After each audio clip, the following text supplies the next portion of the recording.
whoever may be watching this. It's just I wanted to put down in words, sort of. I play a tabletop war game called Warhammer 40,000, and recently it's come to a new edition of the game, 10th edition, and there's been a bunch of changes for the factions. How you play the game is slightly different, and there's been a bit of a shake-up of the power level of certain factions, and we're all sort of learning the new sets and how to make our armies function in this edition. And I wanted to just make a video to put into words why I so stubbornly continue to play my faction through multiple editions. That faction is the Imperial Guard. If you can't tell by the poster behind me, that's a commissar. Warhammer 40k is a setting where it's in the grim darkness of the far future where there is only war. And you can only imagine the horrors that are there, where humanity is beset on all sides by these terrible, insurmountable odds, alien factions that devour entire worlds. There are enemies that are infused with the powers of hell itself. There are alien races with high levels of technology and understanding that view our territories and our resources with eager eyes and are coming in to kick us while we're down. All these factions have such powerful abilities and rules. And then you have the Imperial Guard. The baseline humans, the guys that are running around with standard issue laser rifles, backed up by armoured elements and backline artillery. And I'm not surprised if some people would turn and think about Guard players like, you're in this setting with such extraordinary factions and overpowered elements. Why would you choose to play something as mundane as baseline humans with laser rifles? And I stumbled upon the exact answer to that question when I was explaining it to my friend today when I was playing him at somewhere in town. I said, in a setting where everything is so bombastic and overpowered and larger than life, a mundane faction like the Guard becomes extraordinary because they are baseline humans, facing and squaring up to threats that can decimate entire worlds and solar systems. And their strength comes not from being genetically enhanced super warriors like the Space Marines that everyone mostly knows, but that they work together that they support each other with overlapping elements and abilities. The best parts of my faction reflect that particular running theme through the army, that it's not the actions of one superhero that contributes to the victory, it's the actions of the many and the support of each other that drives the victory or the defense, if that's what's required. The best example of the Imperial Guard being a relatively underpowered faction is the basic infantry weapon, the las gun, laser rifle. Now, mechanically wise, it's laughed at because it is the most underpowered weapon in the game. Most weapons, just to give you an idea, basic weapons are strength 4 and have some armor penetration behind them, which worsens the target's armor save. Imperial Guard las guns, they hit at strength 3 and they have no armor penetration value whatsoever. They shoot at 24-inch range, which is on the lower side of average, and if they're within half range they get to make a second attack. It's rapid fire. So they fire twice as many shots at 12 inches as opposed to long range 24.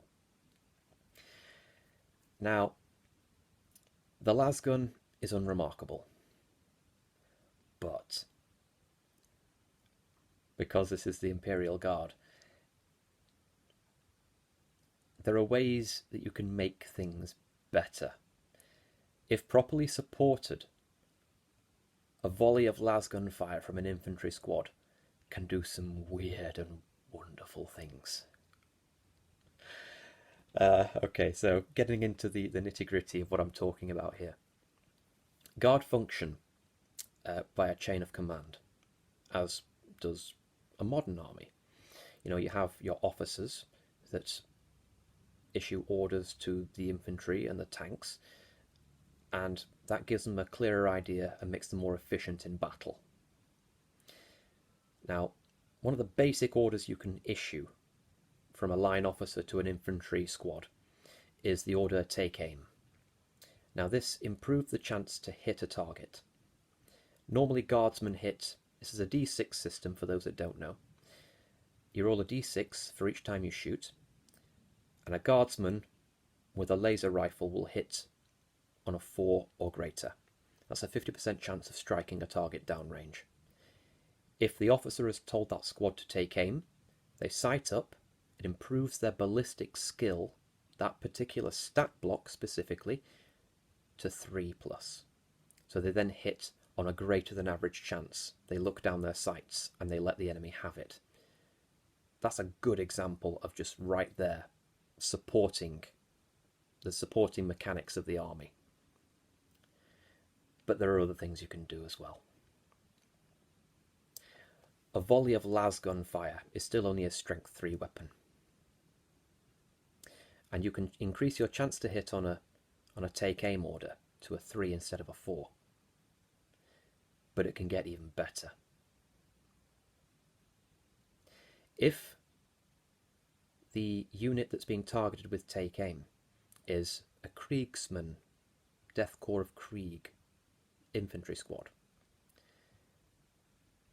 they have something called grim demeanour, whereby if they are not at their starting strength of models, if they've lost even one model, they get to modify their chance to hit by 1. That's not just in shooting, it's in close work as well, in combat, melee combat. It just says hit rolls, so that applies to both shooting and melee. So they're under the orders of take aim. They move from shooting on a 4 to a 3. And if they've lost someone, they modify the dice by 1. It's a different thing. Modifying the stat block is different from modifying the dice. So these effects stack. This essentially means that you now have a squad of baseline humans hitting on a dice roll of 2 or greater. That's very accurate. And it gets better. You can further support this. If you have a scout sentinel, basically like a bipedal scout vehicle, they laser point a target that's nearby, and the rest of your army shooting at that target gets to re-roll their hit rolls of 1.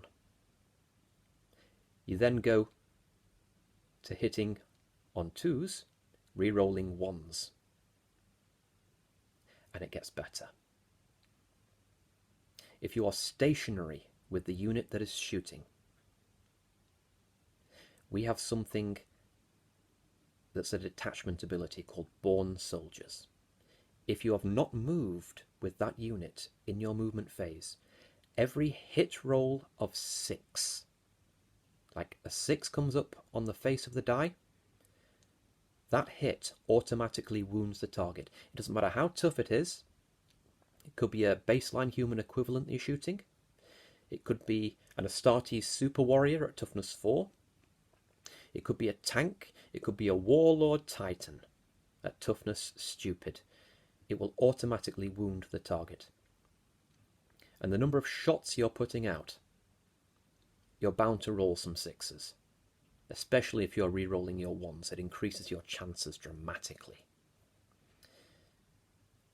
So to review, you've gone from hitting on 4s to hitting on 3s to hitting on 2s and then to hitting on 2s re-rolling 1s. That is incredible, because it gets even better. It's still a strength 3 laser rifle, right? It needs to successfully wound the target. There's not much you can do about that beyond born soldiers auto-wounding on 6s, but the real problem with the laser rifle at this point is that the target still gets an armor save. Most factions in the game at the moment have a saving throw of 3 or 4. That means on a roll of d6 of 3 or greater, or 4 or greater, they will ignore the attack and receive no damage. How people get around this is by using armor penetration. The lasgun has no armor penetration. Not innately, at least, but it can do. If the target being shot has already been shot by an exterminator autocannon on one of your battle tanks, all subsequent attacks against that target gain a bonus AP. That's right. You can further improve this bonus by using a stratagem that costs you 2 command points, a generating resource that starts at the beginning of each of your turn. You generate a pool of points to spend on buffs. You can spend 2 of those points on something called Fields of Fire, which will do the same thing. Improve armor penetration against the target by 1. And those 2 effects stack. So with all these supporting elements in review, you've gone from hitting on 4s without support to hitting on 3s from take aim, because an officer told you to take aim, to hitting on 2s if it's a Kriegsman. If they've lost a model, they have grim demeanor. And re-rolling 1s because a Scout Sentinel Walker has laser pointed the target. And you are auto-wounding on 6s if you are stationary. And the target then has to make an armor save at -2 from a weapon that has no innate armor penetration whatsoever. At this point, it's like being shot by Space Marines, by genetically enhanced super warriors. Warriors that fire explosive tip projectiles that detonate inside the target body. They become that lethal. So yeah, Imperial Guard, the lasgun. Some weird and wonderful things. That is just one example of how paying attention to details in this faction and supporting the troops in the correct fashion, on the right flank, the right people, in the right place, at the right time. A baseline human in an extraordinary universe of dangerous aliens and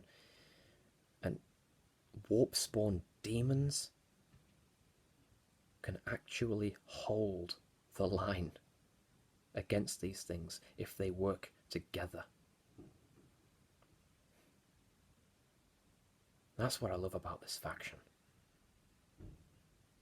Punching above your weight, but doing it in a way that is unified. And it gives you a fighting chance.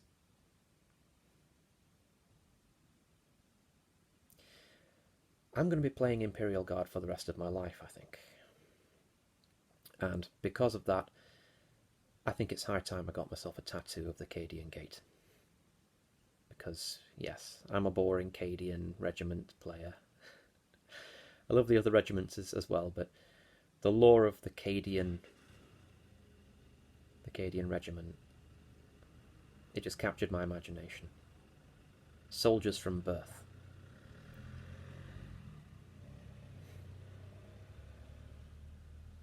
I just love it. And 10th edition is really delivering the goods. I was afraid that the tagline, simple but well, simplified but not simple. They advertised this 10th edition as, with the streamlining of the rules and everything. I was worried that Guard, as an army that requires that level of overlapping complexity to function in a competitive fashion, would lose something in the transition from 9th to 10th edition. But I'm doing okay. I'm doing okay. I'm doing okay. I'm about the 50% win rate at least. Granted, I don't play tournament level because if I'm playing with people that see it as more than a game, it loses something in my mind. I just play this to have a jolly good time and to have a laugh with my mates. So it's probably not the most accurate measure in the world for my win rate. But that's why I love the Guard. They're amazing. In every way. They take the mundane and make it extraordinary in a universe of extraordinary danger and threats.